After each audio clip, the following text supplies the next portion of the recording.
morning and welcome to another edition of From the Desk of Dan White. And we have quite a bit to talk about today. It's been quite a month. Late last month in July, the Federal Reserve met and they decided to hold their benchmark interest rate at 5 to 5.5%. And then all heck broke loose.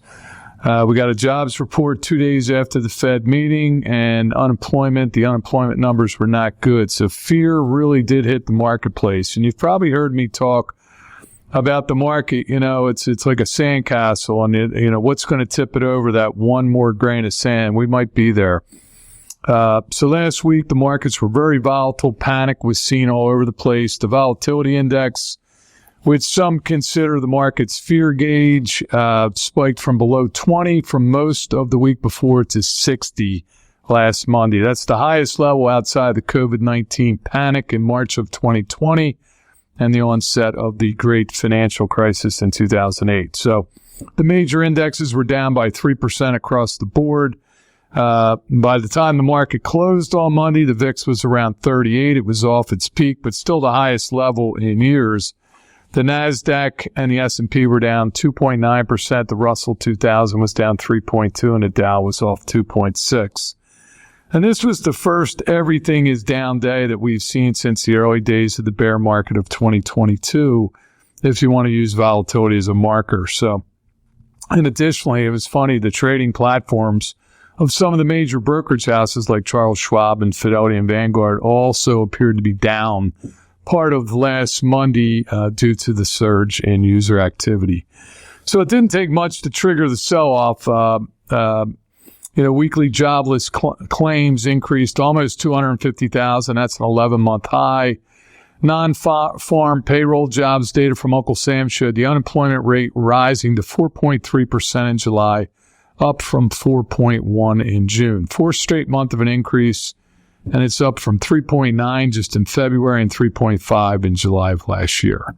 It also showed employers adding 114,000 jobs in July, well below the expectations and the lowest number since April. So we're seeing all the signs. The economy is slowing down, and everybody thinks, this time it'll be different. AI is going to prop everything up.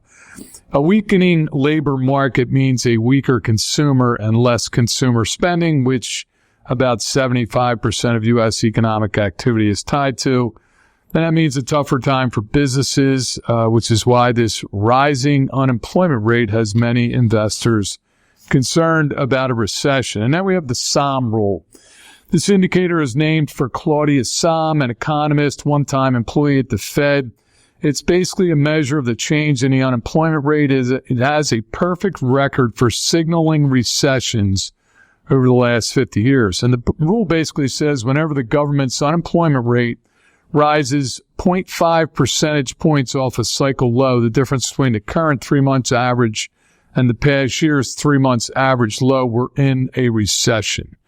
Well, when that jobs report came out, that officially signaled, if you go by the Sahm rule, that we are in a recession. There's been 12 previous recessions since 1949, and this indicator flashed near the start of each and every one. And even more, it hasn't had one false signal over a 75-year period. That means every time the Sahm rule broke above 0.5, a recession took place. Now, it doesn't tell us how bad the recession will likely be or how long it will last, but its perfect record means we should pay attention. And then we've got the inverted yield curve. We've talked about that for the better part of 2 years. When short-term yields like the 2-year Treasury rate are generally higher than longer-term yields like the 10-year, this behavior has preceded each of the past 8 recessions in the past 5 decades by anywhere from 6 to 24 months. This inversion happened again in 2022, yet no recession so far. Well, now it is uninverted. And usually when it uninverts, that means that we're going into recession. So all the signs are there. The labor market continues to weaken. And at some point, bad news for the economy becomes bad news for the market. And the market appears to be shifting its mindset from opportunity, the old buy the dip, to concern.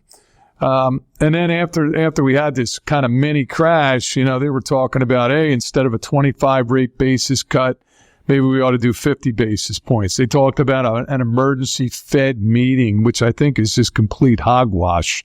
One thing you have to understand about the Fed, they have a dual mandate. It's unemployment. They have to keep unemployment low, and it's inflation. Nowhere does it say the Fed is supposed to keep the stock market up. Corrections are a normal part of the stock market. So I'm glad they did not have an emergency meeting. I think it's 100% certain that in September we will have a rate cut, and the question really is how much. So the mainstream, at least, has quickly become, how bad will it get about the labor market and the economy in general. And, the questions about the labor market remain open-ended. They're legitimate. And I can see them remaining so even if or when the Fed starts cutting rates. If the outlook gets worse and the trend continues with no resolution in sight, market reactions like those we saw last week may reappear until the bad news becomes less bad. This shift can play out longer than you might think once it gets started, much like bullish trends to the upside, and the markets appeared to hit an inflection point last week. The Fed also historically wildly underestimates the extent to which unemployment rate ends up in recession.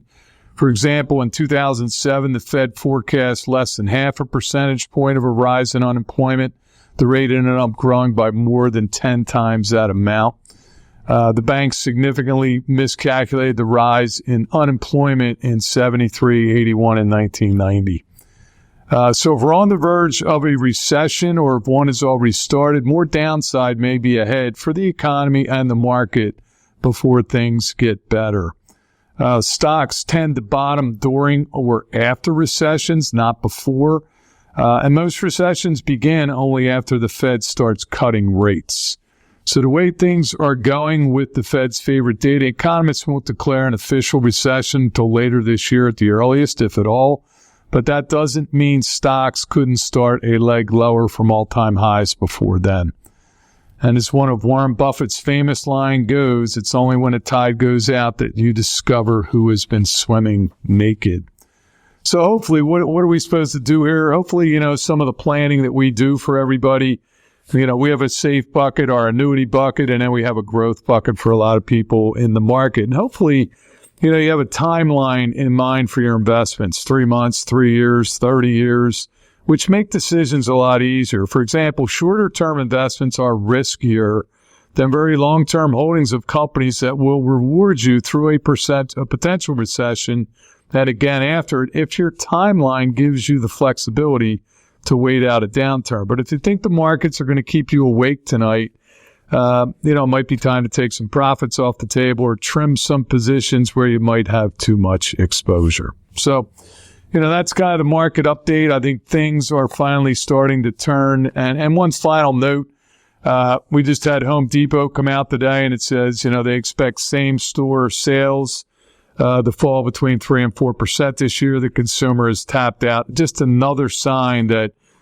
consumer spending is slowing down. So if we're not in a recession, I think we're going into one. The bull market might be on hold for a little while. So that's the market update. As always, we appreciate all of you out there who have given us Google reviews for Glen Mills, Middletown, and Lewis. And we would encourage you, if you have not yet done that, it really does help us out. If you have a Gmail account and you want to give us a review, we would certainly appreciate if you could do that. Friday night, August 16th, it is our night at the Blue Rocks. Doors for our guests are going to open at 5 p.m. We've gotten a little bigger window this year. The game start is not till 6:35. Give us a little more time to eat. Hopefully there won't be long lines. And fireworks are going to be taking place after the game. So you want to make sure you come out to that event. And just a reminder that you should have received an email with check-in information that was sent out yesterday.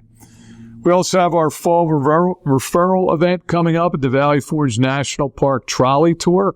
That's going to be on Thursday, October the 3rd. This is going to be a private lunch at a Founding Farmers and then a private trolley tour led by a park ranger. I'm kind of looking forward to this. I think it's going to be quite entertaining. So to qualify for this event, you must have a referral or a guest attend one of our dinner seminars or they have to come in for a consultation. So if you have questions on how to qualify for the Valley Forge National Park Trolley Tour, contact Kristen at our office and she will get you squared away. And then we are continuing with our happy hours. We're going to host a DuPont happy hour. That's going to be, the next one is for DuPont employees. Employees will be taking place on Thursday, October the 10th at Capers and Lemons in Wilmington from 5:30 to 7 p.m. So if you are a DuPont employee or a former DuPont employee and you have a friend, you want to join us out for some free drinks and light bites, we would really, really love to meet some of your friends. So come on out and join us. And we're picking up the tab on everything. Just bring a friend. It's not a presentation. We're not going to talk about it. It's just a meet and greet, you know. We just want to meet some of the people that you know. So if you'd like to join us or have any questions about the DuPont Happy Hour on October the 10th, again, please contact Kristen. And then just as a final note, you know, summer is flying by. I heard on the news today that sunset tonight is going to be before 8 o'clock. So summer is winding down. It's pretty sad. It seems like it just got here and it's already gone. But if you haven't yet taken any summer vacation, I know some people at our office have been doing some traveling. Have a very safe travel. Enjoy your vacation. And we'll look forward to seeing y'all when you get back. So I hope this is helpful for everybody. If you have any questions, give the office a call. Have a great week.